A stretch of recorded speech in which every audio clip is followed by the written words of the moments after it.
السلام علیکم میں ہوں آپ کا ہوسٹ رانا وسیم اور آپ دیکھ رہے ہیں ہمارا اور آپ کا اپنا چینل ہسٹری آف راجپوت۔ تو ویڈیو آج کی ہماری ویڈیو ڈوگر راجپوتوں کے بارے میں ہے، تو اپنی ویڈیو کی طرف چلتے ہیں۔ ڈوگر پنجاب کے مختلف اضلاع میں آباد ہیں۔ سیالکوٹ و لاہور میں ان کی اکثریت آباد ہے۔ اس کے علاوہ گوجرانوالہ، ساہیوال اور ملتان میں ان کے کئی خاندان آباد ہیں، جبکہ ڈوگروں کا اکا دکا خاندان راولپنڈی، جھنگ، مظفر گڑھ اور بہاولپور میں بھی ملتے ہیں۔ پنجاب کے علاوہ صوبہ سرحد میں ان کے کئی خاندان پشاور کے نواح میں بھی آباد ہیں، جبکہ کشمیر میں بھی ان کی بہت زیادہ گڑھیاں ملتی ہیں۔ پنجاب میں یہ لوگ دریائے ستلج کی بالائی وادیوں اور لاہور کے ساتھ ساتھ دریائے بیاس کے قریب آباد ہیں، جبکہ مغربی جانب ان کی گڑھیاں سیالکوٹ سے کشمیر تک پھیلی ہوئی ہیں۔ ڈوگر قوم کی اصلیت کے متعلق مختلف روایات بیان کی جاتی ہیں۔ کوئی روایت انہیں پنوار راجپوت بتاتی ہے تو کوئی روایت ان کا سلسلہ نسب چوہان راجپوتوں سے جوڑتی ہے۔ کئی روایات ایسی بھی ملتی ہیں جو کہ ڈوگروں کو سرے سے راجپوت تسلیم ہی نہیں کرتے، تاہم یہ غلط ہے۔ بلا شبہ ڈوگر راجپوت ہیں۔ اس بات کا سب سے بڑا ثبوت یہ ہے کہ ان کا پیشہ سپہ گیری رہا ہے، جو ہند کی راجپوت یا کھتری اقوام کے لیے مخصوص تھا۔ پرانے راجے مہاراجے اپنی فوج میں ڈوگر جوانوں کو خصوصی طور پر بھرتی کیا کرتے تھے، چنانچہ ڈوگرا افواج کی اہمیت ہر دور میں مستحکم رہی ہے۔ تو ایک اور بات کا اضافہ کرتا چلوں کہ ڈوگرا اور ڈوگر ایک ہی ہیں۔ انڈیا میں ڈوگرا بھی مشہور ہے اور پاکستان میں انہیں ڈوگر کہا جاتا ہے۔ پنجاب میں آباد ڈوگر غالباً دہلی کے نواح سے چند صدیاں بیشتر نقل مکانی کر کے یہاں آئے تھے۔ سب سے پہلے یہ لوگ پاک پتن شریف کے نواح میں آباد ہوئے۔ ممکن ہے وہ بابا فرید گنج شکر ہی کا ہو وہ دور، اور انہی کے ہاتھ پر ہی ان لوگوں نے اسلام قبول کیا ہو۔ پاک پتن کے نواح میں آباد ہونے کے بعد یہ لوگ بتدریج دریائے ستلج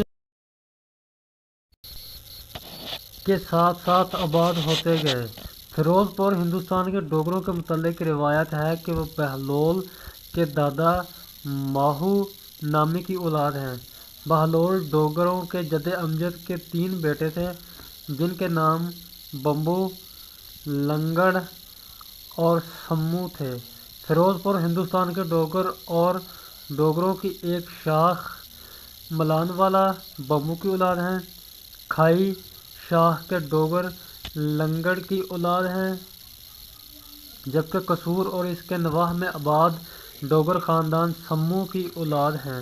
تاہم ان کے علاوہ بھی ڈوگروں کی کئی ذیلی شاخیں ہیں، جن میں سے پرچاٹ، ٹوپورہ، چوپورہ، متیر، چھینا، تگڑا، ماہو اور چوکرا کافی مشہور ہیں۔ ان میں سے چوپورہ علاقہ منووت میں آباد ہیں۔ فیروز پور کے ڈوگر اپنے آپ کو تمام ڈوگروں سے اعلیٰ اور برتر خیال کرتے ہیں، حتیٰ کہ وہ اپنی بیٹیاں بھی ڈوگروں کی دیگر اقوام میں نہیں دیتے۔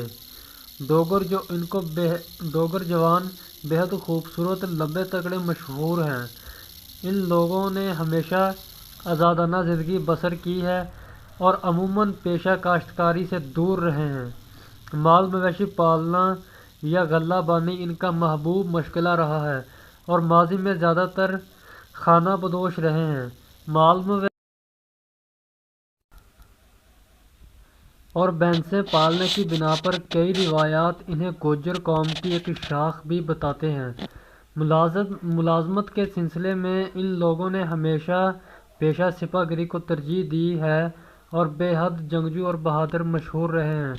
ماضی میں ڈوگر دیکی کے علاوہ حصار اور سرسا میں بھی آباد رہے ہیں۔ فیروز پور ہندوستان میں یہ 1760 میں داخل ہوئے اور وہاں باقاعدہ الگ ریاست بنا لی، جو ڈوگرا ریاست کے نام سے مشہور ہوئی۔ مہاراجہ رنجیت سنگھ کے عہد میں جب سکھوں نے ان پر پے در پے یلغاریں شروع کی تو انگریزوں نے انہیں باقاعدہ ایک الگ ریاست کے حقوق دے کر اپنے ساتھ ملا لیا۔ یہ 1805 کا ذکر ہے۔ 1835 عیسوی تک یہ انگریزوں کے حمایتی رہے اور رنجیت سنگھ کے یلکاروں سے بچے رہے۔ کشمیر کے علاقے میں بھی ڈوگر کافی تعداد میں آباد ہیں۔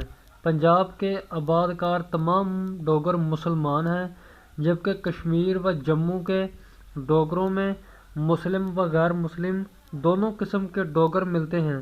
قومیت کے اعتبار سے جموں و کشمیر کے ڈوگروں کی دو بڑی شاخیں ہیں۔ پہلی شاخ جے کاریا راجپوت کہلاتی ہے اور یہ وہ ڈوگر ہیں جو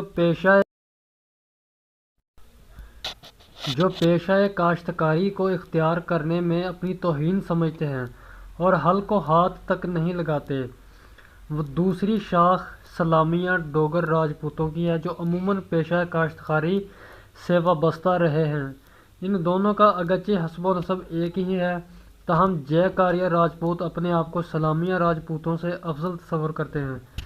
زمانہ ماضی میں کشمیر کے ڈوگر راجپوتوں میں دختر کشی کا قبیح رسم بھی رہی ہے۔ 1762 عیسوی میں جموں کا حکمران راجہ رنجیت دیو تھا۔ اس راجہ کے پاس بے حد طاقتور ڈوگرا فوج تھی۔ اس دور میں احمد شاہ ابدالی کی طرف سے کشمیر میں راجہ سکھ جیون مل اس کا عامل تھا۔ اس راجہ جیون مل نے کسی وجہ سے احمد شاہ ابدالی کے خلاف بغاوت کر دی۔ احمد شاہ ابدالی نے اس کی سرکوبی کے لیے نور الدین خان کو ایک زبردست افغان فوج دے کر کشمیر بھیجا۔ جب راجہ سکھ جیون مل کو اس کی اطلاع پہنچی تو اس نے جموں کے راجہ رنجیت دیو کو مدد کے لیے لکھا۔ راجہ رنجیت دیو نے اس کی مدد کے لیے ڈوگرا راجپوتوں کی بے حد جنگجو فوج روانہ کی۔ چیرا اوڑ کے مقام پر یہ لڑائی ہوئی، تاہم لڑائی کے شروع میں ہی ڈوگرا اور سکھ جیون مل کی فوج کا مشترکہ کمانڈر بخت مل کافی جوانوں کے ہمراہ احمد شاہ ابدالی کی افغان فوج سے جا ملا، جس کی بنا پر راجہ سکھ جیون مل بدحواس ہو کر بھاگ کھڑا ہوا، مگر افغان فوج نے تعاقب کر کے اسے گرفتار کر لیا اور ابدالی فوج کے کمانڈر نور الدین خان نے راجہ سکھ جیون مل کی آنکھیں نکال کر اسے اندھا کر دیا اور بادشاہ کے حضور بھیج دیا۔ احمد شاہ ابدالی نے اس بدنصیب کو ہاتھی کے پاؤں کے تلے کچلوا کر مروا ڈالا اور کشمیر کے علاقوں سے تمام ڈوگروں کو نکال دیا۔ اس کے بعد سکھوں کے عہد تک کوئی ڈوگر کشمیر میں آباد نہ ہو سکا۔ 1864 عیسوی میں جب کشمیر مہاراجہ گلاب سنگھ کے قبضہ قدرت میں آیا تو اس نے یہاں از سر نو ڈوگر قوم کے لوگوں کو آباد کرنا شروع کیا۔ تو آج کی ہماری ویڈیو کیسی لگی آپ کو کمنٹ باکس میں کمنٹ کریے گا۔ السلام علیکم ورحمۃ اللہ۔